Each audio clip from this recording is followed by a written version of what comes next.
Perkenalkan, nama saya Dika Putri Anggraini dari Fakultas Ekonomi Bisnis Jurusan Manajemen Universitas Pancasakti Bekasi dengan NIM 289-20535 semester 4.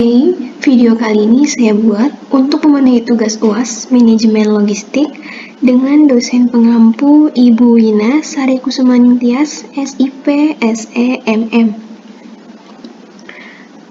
Oke, kita langsung masuk saja ke Sistem Informasi Manajemen Logistik. Informasi berperan sebagai pemberi arah dan perekat kerjasama untuk menciptakan aktivitas logistik yang terpadu dan terkoordinasi. Tanpa informasi, manajer logistik tidak akan mengetahui apa yang pelanggan inginkan, berapa jumlah persediaan, dan kapan barang harus diproduksi dan dikirim. Informasi harus dijadikan visi oleh para manajer dalam upaya membuat suatu keputusan untuk memperbaiki kinerja manajemen logistik. Dalam bab ini, kita akan membahas mengenai sistem informasi manajemen logistik dan segala sesuatu yang memiliki keterkaitannya. Kita masuk ke bab pertama yang akan kita bahas, yaitu pentingnya informasi dalam logistik. Informasi adalah kunci penting dalam kelancaran logistik dan rantai pemasok, sebab informasi mendukung manajemen untuk membuat keputusan dalam lingkup luas serta mampu mencakup berbagai fungsi dalam perusahaan. Seorang manajer bisa membuat strategi dengan mempertimbangkan semua faktor yang mempengaruhi rantai pasok dan tidak hanya faktor yang berhubungan secara langsung pada rantai pasok perusahaannya semata. Seorang manajer harus berpandangan luas dengan cara mengembangkan lingkup rantai pasok melalui informasi, dan luas atau sempitnya informasi menentukan lingkup global ataupun lokal. Lingkup yang baik dapat diperoleh dari sumber informasi yang akurat dan teratur pada fungsi organisasi perusahaan. Informasi diperlukan tidak hanya untuk keperluan individu, perusahaan, melainkan harus menjangkau lingkungan yang luas. Untuk mencapai lingkungan global tersebut, informasi dibagi menjadi komponen dasar dan disesuaikan dengan langkah-langkah rantai pasok. Berikut ada 4 langkah. Yang pertama, informasi pemasok, apa produk yang dibeli, berapa harga berapa lama, dan dikirim kemana. Informasi pemasok juga meliputi status pesanan, modifikasi, dan cara pembayarannya. Lalu yang kedua, informasi manufaktur. Produk apa yang bisa dibuat, berapa jumlahnya, dengan fasilitas apa, berapa lama, berapa trade-off-nya, dan berapa biayanya, serta berapa ukuran lotnya. Lalu yang ketiga, informasi distribusi dan retail. Ini mencakup produk apa yang harus diangkut dan kemana, berapa jumlahnya, dan dengan moda apa diangkutnya, berapa harganya, berapa yang disimpan pada setiap tempat, dan berapa lama. Lalu yang keempat, informasi permintaan. Ini mencakup siapa yang membeli, berapa harganya, dari mana, dan berapa jumlahnya. Informasi permintaan meliputi peramalan dan informasi permintaan distribusi. Informasi yang diperoleh bersumber dari data dengan jumlah dan variasi tinggi untuk kepentingan yang berbeda-beda. Untuk menjadi informasi diperlukan pengolahan yang rumit. Dalam upaya pemecahan masalah rumit tersebut, diperlukan peran komputer dengan berbagai perangkat keras maupun lunak. Komputer dan teknologi informasi digunakan secara luas dalam rangka mendukung kegiatan logistik dan bertumbuh secara cepat, sehingga teknologi informasi telah menjadi faktor kunci yang mempengaruhi pertumbuhan dan perkembangan logistik. Teknologi informasi meliputi perangkat keras, perangkat lunak, dan dalam operasinya dilakukan oleh sekumpulan orang di area rantai pasok yang menganalisis dan mengeksekusi informasi. Teknologi informasi berfungsi sebagai mata dan telinga pihak manajemen logistik dan rantai pasok, menangkap dan menganalisis informasi yang diperlukan untuk membuat keputusan yang baik. Sistem pemrosesan pesanan adalah merupakan pusat saraf sistem logistik. Pesanan pelanggan berfungsi sebagai alat komunikasi yang menetapkan proses logistik berikutnya, yaitu kegiatan pergudangan persediaan, produksi, keuangan, dan lain-lain. Lalu yang kedua, kita akan membahas mengenai fungsi sistem informasi. Menurut Kopra dan Mail, tahun 2013 menyatakan bahwa penggunaan sistem teknologi informasi untuk menangkap dan menganalisis informasi memiliki dampak nyata terhadap kinerja perusahaan. Jika informasi permintaan pelanggan sebuah perusahaan tidak dipakai, Untuk mengatur jadwal produksi dan tingkat persediaan, maka dalam mengatur penjadwalan dan tingkat produksi tidak berdasarkan informasi yang akurat, tapi dilakukan secara buta.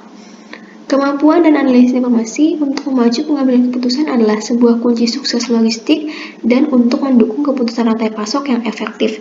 Informasi harus memiliki beberapa karakteristik berikut, yaitu menurut Chopra dan Middle, yaitu ada beberapa karakteristiknya. Di sini yang pertama, informasi harus akurat, artinya tanpa informasi yang jelas sulit untuk mengambil keputusan yang baik. Yang kedua, informasi harus bisa diakses setiap saat, artinya informasi yang akurat diperlukan tapi harus di saat yang tepat. Jika informasi out of date dapat menyatakan bahwa perusahaan tidak mampu mengakses informasi. Lalu yang ketiga, informasi harus tepat.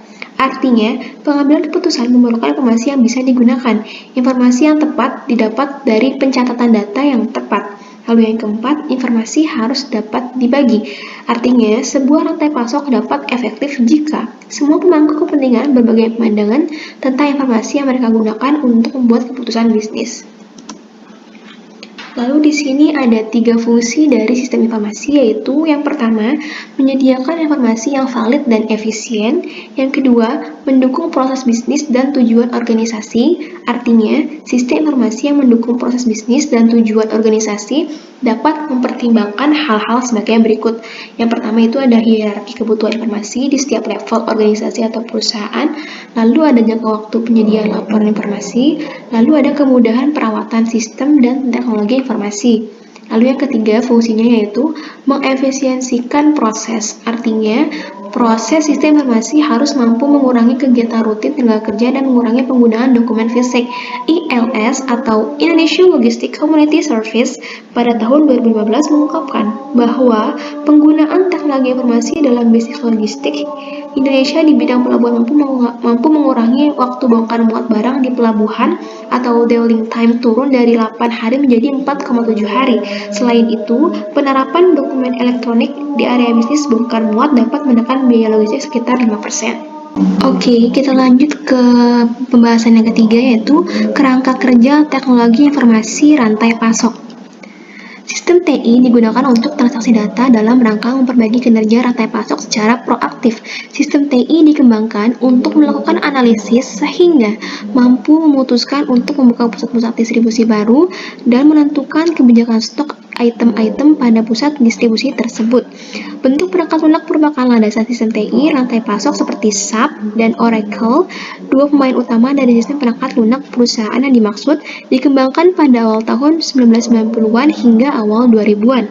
Pada awal abad 21, semakin berkembang dan mengalami konsolidasi yang signifikan dan evolusi TI rantai pasok terlihat dalam konteks proses makro.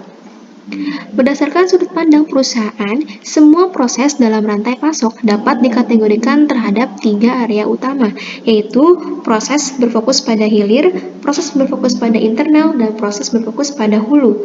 Klasifikasi ini mengartikan 3 proses rantai pasok makro sebagai berikut. Yang pertama, manajemen hubungan pelanggan atau Customer Relationship Management atau CRM, yaitu proses yang berfokus pada interaksi hilir, yaitu antara perusahaan dengan pelanggannya. Lalu yang kedua, manajemen rantai pasok internal atau Internal Supply Chain Management atau ISCM adalah proses-proses yang berfokus pada operasional internal dalam perusahaan.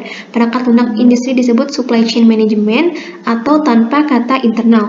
Dalam pengertian ini, supply chain management meliputi 3 proses makro, yaitu CRM, ISCM, dan SRM. Lalu yang ketiga, manajemen hubungan pemasok atau Supplier Relationship Management atau SRM, yaitu proses-proses yang berfokus pada interaksi hulu, yaitu antara perusahaan dengan pemasoknya.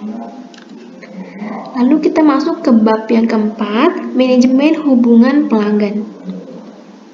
CRM adalah sebuah sistem informasi terpadu yang berguna untuk melakukan fungsi manajemen yang terdiri dari kegiatan perencanaan, penjadwalan, dan pengendalian aktivitas pra-penjualan dan pasca penjualan dalam organisasi bisnis.